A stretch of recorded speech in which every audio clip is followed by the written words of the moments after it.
Shalom. Kita bersyukur dipertemukan kembali melalui ibadah video ini.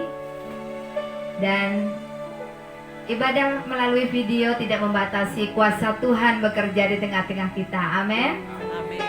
Kita persiapkan hati kita. Kita membawa syukur karena Tuhan terlalu baik, sangat baik di dalam hidup kita. Sehingga sampai saat ini setiap kita masih dalam perlindungan Tuhan dan masih ada diberi kesehatan, kesempatan kembali beribadah. Mari kita persiapkan hati kita. Kita berdoa, minta lawatan Tuhan turun atas kita. Bapa, terima kasih. Kami naikkan pujian syukur kami di hadapan-Mu. Karena penyertaan-Mu, karena perlindungan-Mu, karena kuasa-Mu melingkupi seluruh keberadaan kami. Kami berikan persembahan kami di hadapan-Mu. Kami bawa hidup kami, hati kami. Engkau mengurapi kami pribadi lepas pribadi, sehingga kami disatukan melalui ibadah video ini. Dan kami percayakan seluruhnya ke dalam tangan-Mu dari awal, pertengahan hingga akhir. Engkau juga mengurapi hamba-Mu yang akan membawakan firman Tuhan. Dan kami percaya semakin hari kami semakin diberkati, kami semakin didewasakan di dalam Engkau, sehingga kami disempurnakan menjadi serupa seperti Engkau. Terima kasih Bapa. Kami siap untuk meninggikan nama-Mu, untuk membawa pujian yang terbaik bagi Engkau. Bersama-sama kita naikkan pujian, menyatakan besar setia Tuhan di dalam hidup kita.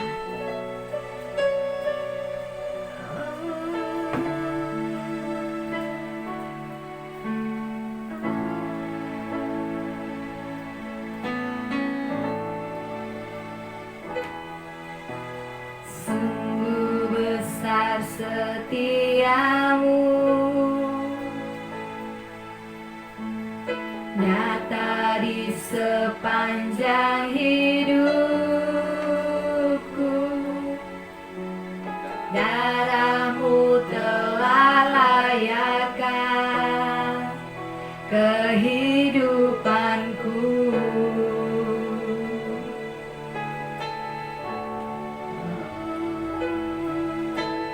Tiada kata yang bisa lukiskan indahnya Kau Tuhan. Bagi-Mu segala pujian dan kemuliaan.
Kesetiaan Tuhan dalam hidup kita.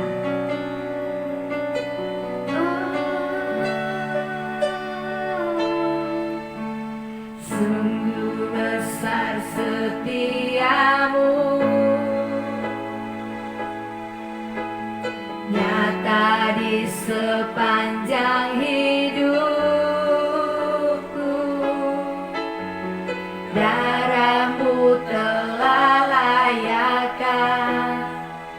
kehidupanku. Tiada kata, tiada kata yang bisa lukiskan indahnya Kau Tuhan. Bagimu segala pujian dan kemuliaan kita tinggikan, tinggikan Engkau Tuhan, melebihi segalanya, lebih dalam ku menyembah, dalam roh dan ku tinggikan,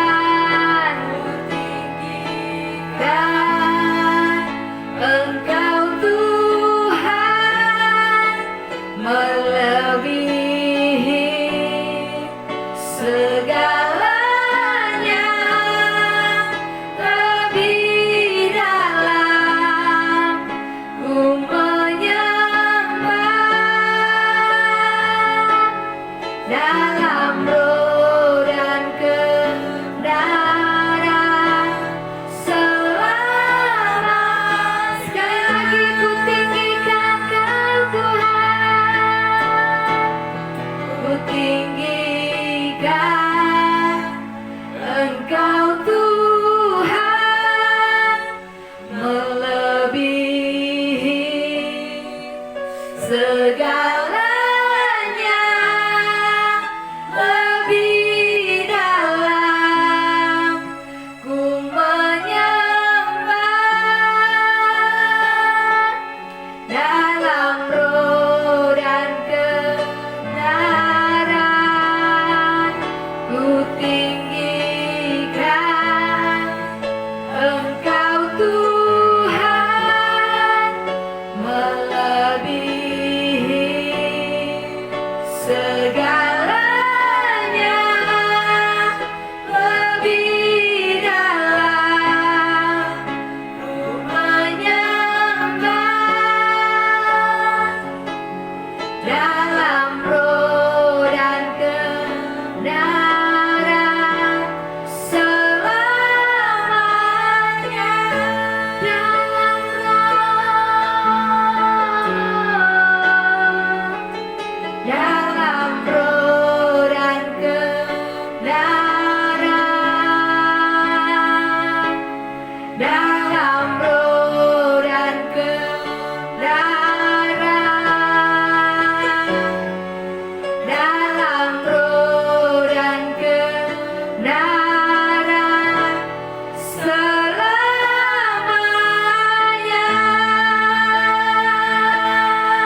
Persilakan pada hambanya. Mari kita berdoa. Bapa yang ada di dalam surga, Allah yang mengasihi kami, Allah yang tidak pernah meninggalkan dan membiarkan kami, Allah yang ada di dalam kehidupan kami saat ini. Hari ini kami datang ke hadapan-Mu Tuhan. Kami mau beribadah kepadamu Tuhan. Kami sudah memuji, menyembah-Mu Tuhan. Dan kami mau mendengarkan kebenaran firman-Mu. Dan kami percaya dengan urapan yang khusus, urapan yang datangnya daripada-Mu Tuhan, hamba-Mu dimampukan untuk menyampaikan isi hati-Mu sendiri kepada setiap kami yang ada di tempat ini.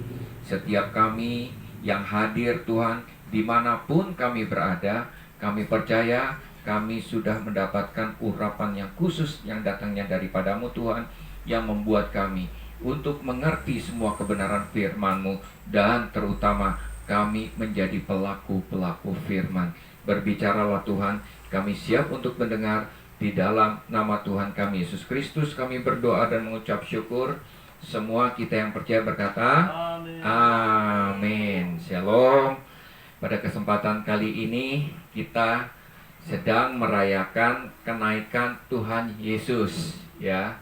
Setiap tahun GBI Sungai Yordan, khususnya Sosok dan BSD, merayakan kenaikan Tuhan Yesus tanpa terkecuali.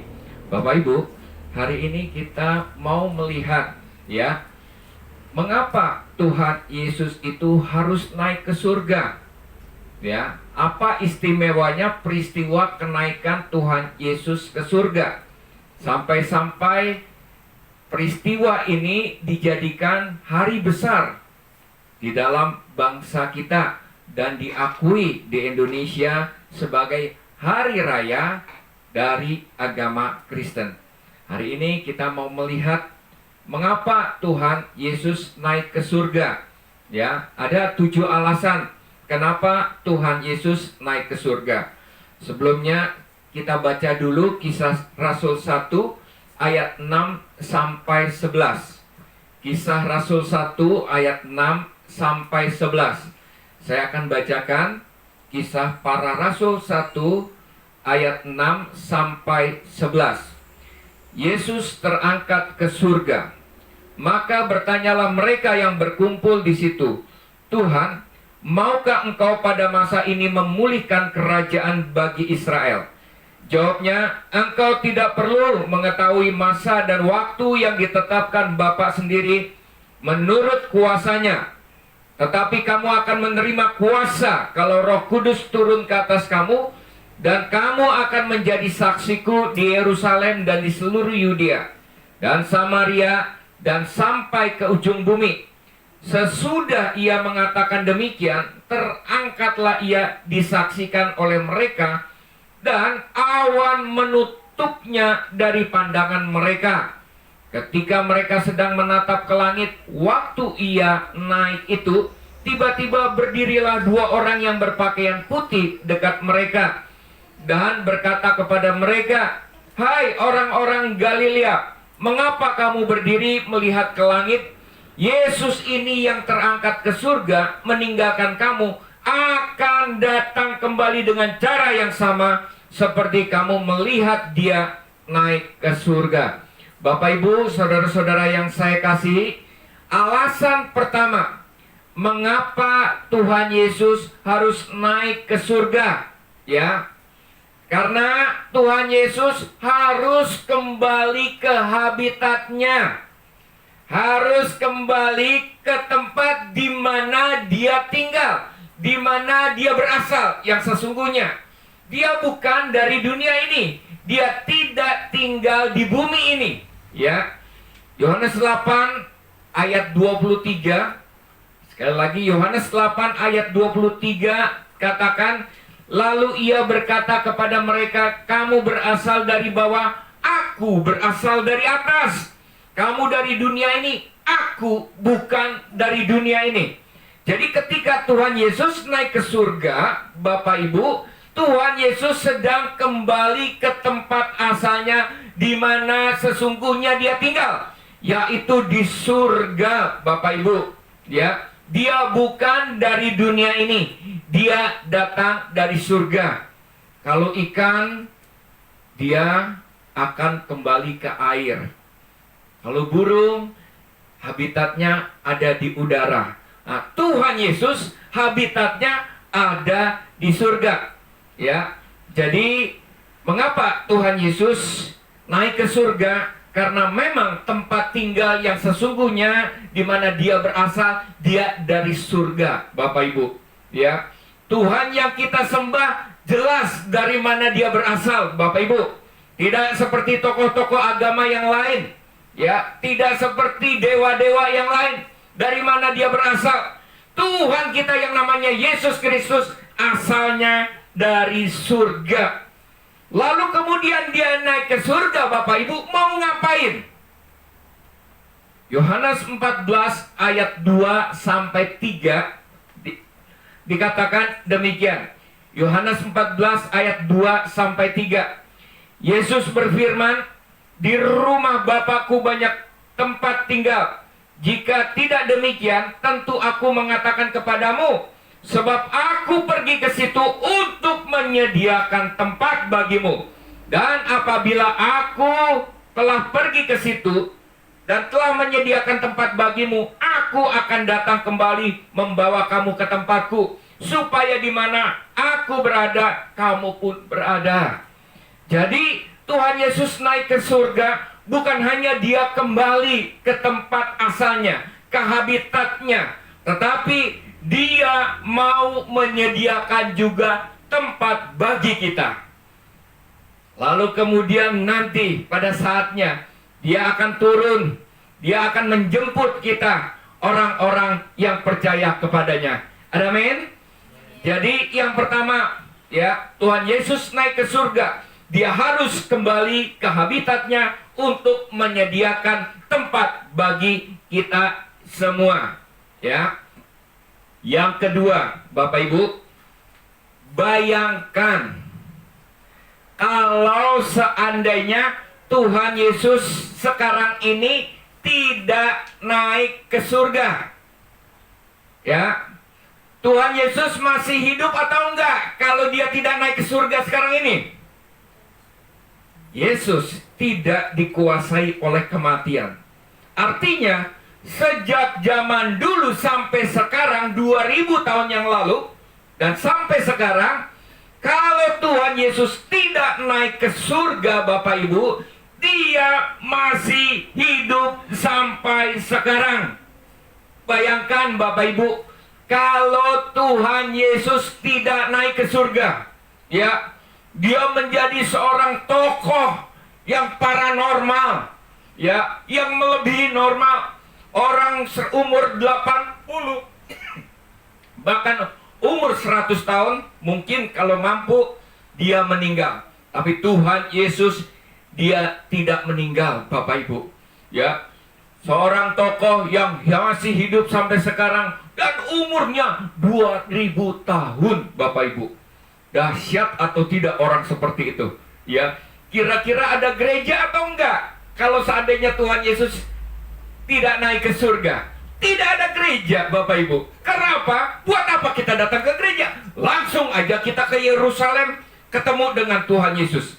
Kalau kita mau belajar agama, langsung kepada Tuhan Yesus. Kalau kita mau disembuhkan, langsung kepada Tuhan Yesus. Tidak perlu ada pendeta, tidak perlu kita mendengarkan khotbah orang. Kenapa? Kita langsung aja live streaming dengan Tuhan Yesus Kristus. Karena ini langsung, Bapak Ibu. Nah, kalau seandainya Tuhan Yesus tidak naik ke surga dan dia tinggal di dunia ini sampai sekarang selama 2000 tahun, Bapak Ibu, bayangkan Bapak Ibu, ya. Hubungan kita bukan hubungan komunitas, tapi hubungan personal. Seperti kita mau pergi ke dokter, seperti kita mau pergi ke notaris, seperti kita mau pergi ke dukun atau kemana saja, ya. Hubungannya menjadi seperti seorang personal, ya, antar pribadi. Tidak perlu ada gereja, ya. Padahal Alkitab katakan di dalam 1 Yohanes 4 ayat 20, 1 Yohanes 4 ayat 20. Jika seorang berkata, aku mengasihi Allah dan ia membenci saudaranya, maka ia adalah pendusta. Karena barang siapa tidak mengasihi saudaranya yang dilihatnya, tidak mungkin mengasihi Allah yang tidak dilihatnya. Artinya apa? Kita perlu saling mengasihi satu sama lain, Bapak Ibu.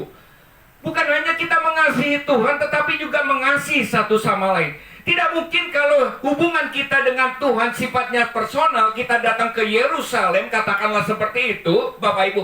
Bagaimana mungkin kita bisa mengasihi orang lain, Bapak Ibu? Untuk itu, kita memerlukan gereja. Ya, Tuhan Yesus naik supaya apa? Supaya orang-orang datang ke gereja, ya, berkomunitas. Bahkan Yohanes 21 ayat 15 sampai 19 Tuhan katakan, gembalakanlah domba-dombaku. Artinya apa? Ya, harus ada gereja di mana gembala-gembala memimpin domba-domba yang ada di dalam gereja tersebut. Itu yang kedua. Dan alasan yang ketiga, Bapak Ibu, mengapa Tuhan Yesus harus naik ke surga? Ya, Dia menjadi pengantara kita dengan Bapa, atau dengan bahasa rohaninya, Dia menjadi pendoa syafaat kita dengan Bapa. Ya, Ibrani 7 ayat 25 katakan, karena itu Ia sanggup juga menyelamatkan dengan sempurna semua orang yang oleh Dia datang kepada Allah, sebab Ia hidup senantiasa menjadi pengantara mereka. Tuhan Yesus naik ke surga, Dia duduk di sebelah kanan Bapa untuk menjadi juru syafaat kita, menjadi pengantara kita antara kita dengan Bapa. Bukan ibunya yang menjadi pengantara kita dengan Tuhan, tetapi Tuhan sendiri sekarang ini. Ada amin? Amin. Ya, Bapak Ibu, kalau kita mau melamar pekerjaan di sebuah perusahaan, kalau ada mediatornya, Bapak Ibu, mungkin kita kenal dengan direkturnya atau manajernya, kita berhubungan baik dengan direktur manajernya, Bapak Ibu, amat sangat mudah kita mendapatkan posisi yang kita inginkan dan mendapatkan gaji yang sesuai dengan keinginan kita, Bapak Ibu. Asalkan ada mediatornya. Demikian juga kita antara Bapa dengan kita. Mediatornya adalah Tuhan Yesus. Ketika hubungan kita dengan Tuhan Yesus baik, saya percaya relasi kita dengan Tuhan juga akan baik. Ya, karena yang menjadi pengantara adalah Tuhan Yesus sendiri. Dia menjadi juru syafaat. Bukan hanya menjadi juru syafaat. Di atas sana, Bapak Ibu, Dia menjadi pembela kita. Sama-sama katakan pembela kita. 3, 2, 1. Pembela kita. Oke, Bapak Ibu, ya. Roma 8 ayat 34 katakan demikian. Roma 8 ayat 34.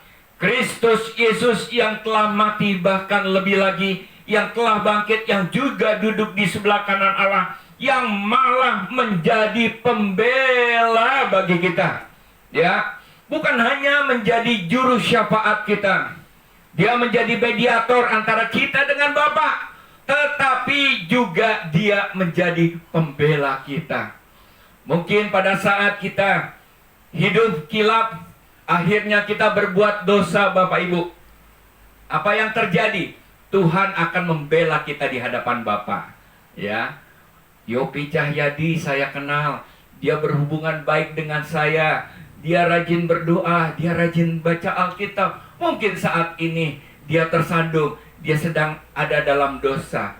Bapak, ampunilah orang tersebut. Mungkin pekerjaannya seperti itu, Bapak Ibu. Ya, ini hanya sekedar ilustrasi saja. Itu yang keempat, ya.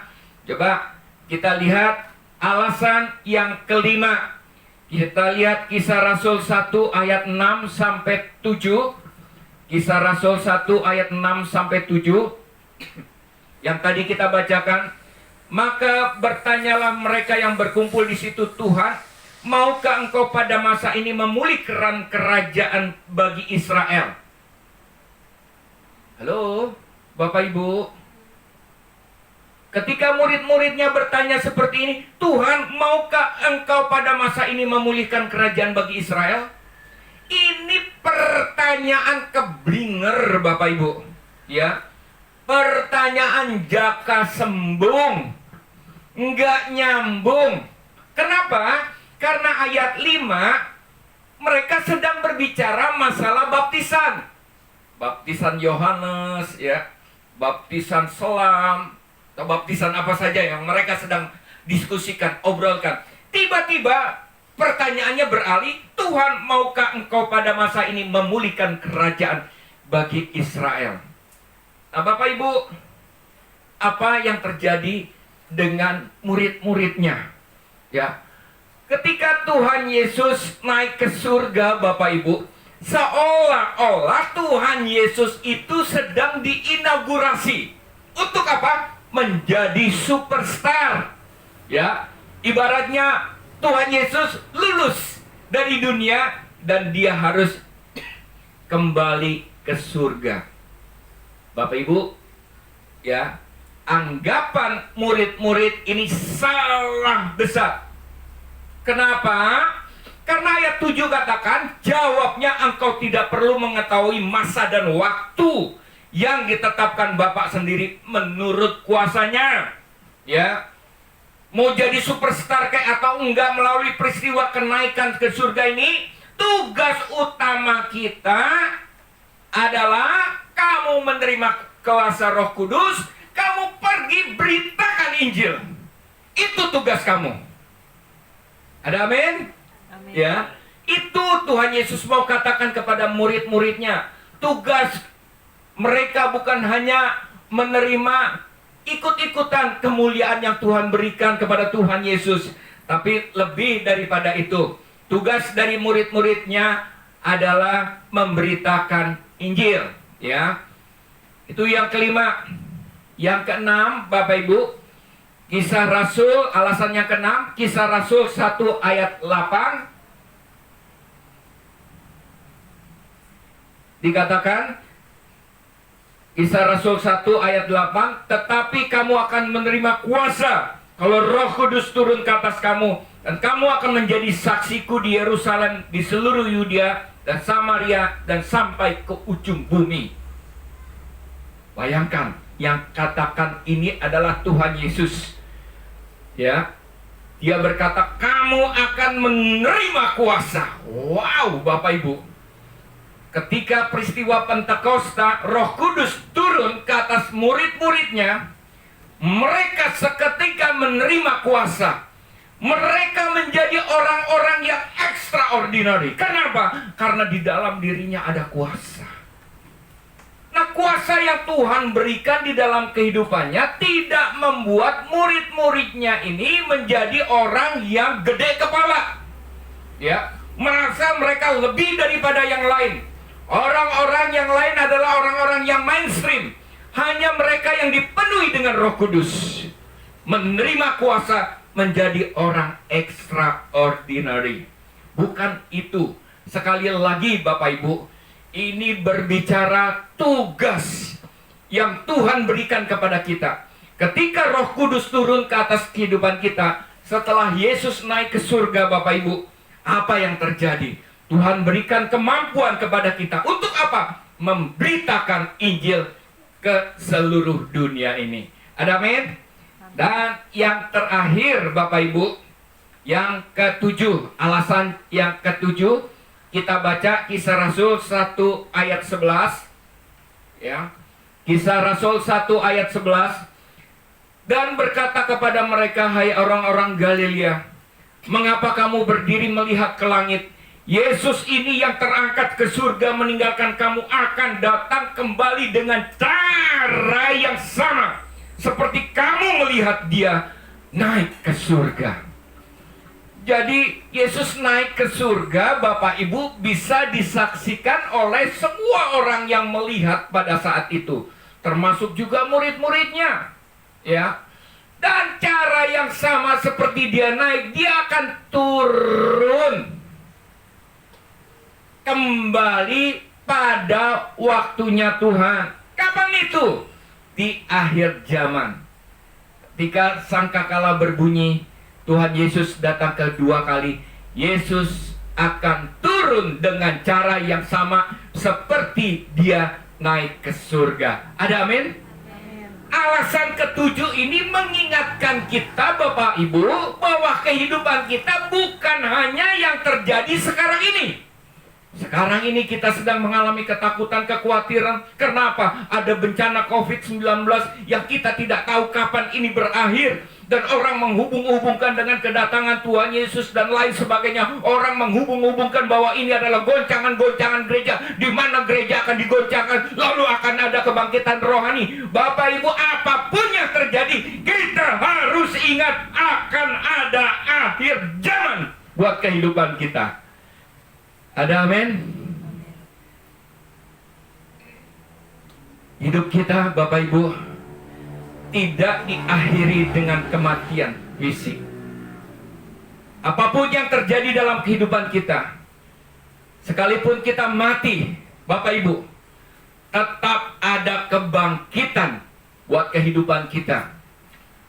Buat orang-orang yang tidak percaya Tuhan Yesus Kristus, yang hidupnya tidak mengandalkan sungguh-sungguh kepada Tuhan Yesus Kristus, sama sekali menolak anugerah dan kasih Tuhan Yesus Kristus untuk kehidupan kekal. Nanti setelah kerajaan 1000 tahun, ada tahta pengadilan putih, di mana orang-orang yang tidak percaya akan dihakimi menurut perbuatannya, dan mereka akan menerima hukuman kekal. Sementara kita yang percaya, orang-orang yang hidup mengandalkan Tuhan, orang yang mau memuliakan Tuhan di dalam kehidupannya, hidup yang dipakai oleh Tuhan menjadi saluran berkat dan kasih Tuhan di dalam kehidupan kita.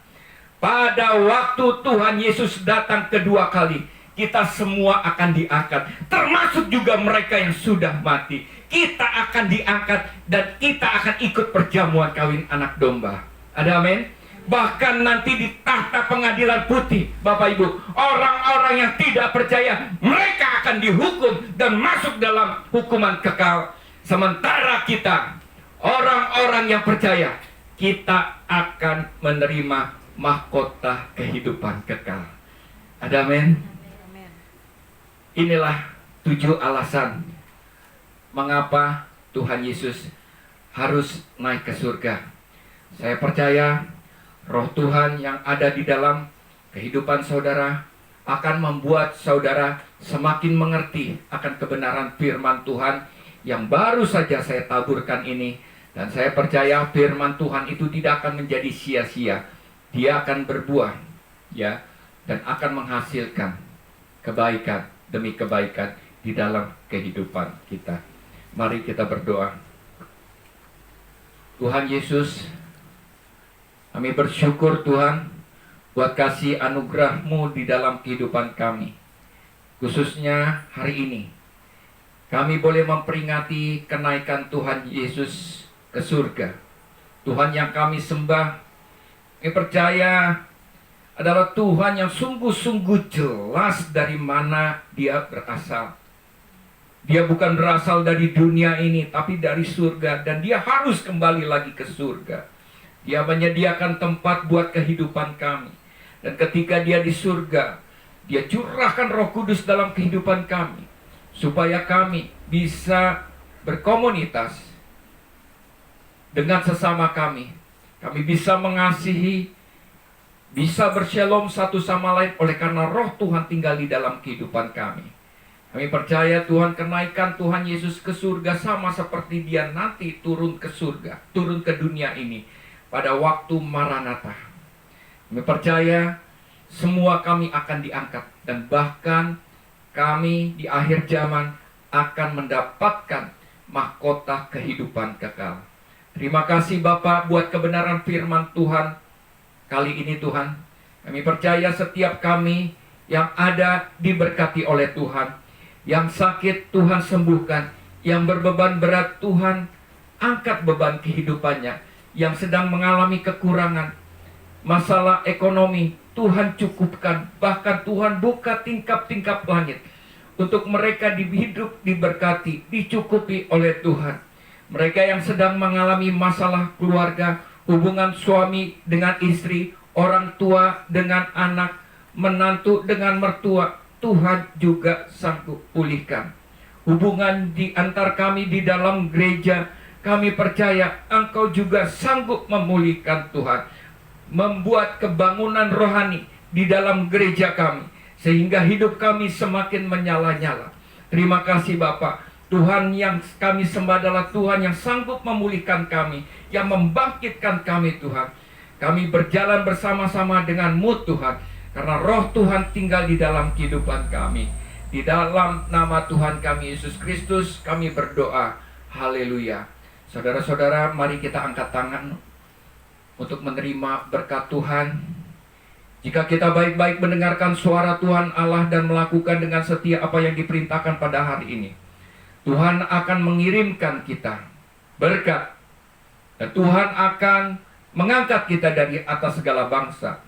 Damai, sejahtera, dan sukacitanya selalu melimpah dalam kehidupan kita. Kasih karunia yang tidak pernah berhenti mengalir dalam kehidupan kita. Khususnya roh Tuhan yang tinggal dalam kehidupan kita mengurapi kami dengan urapan yang baru.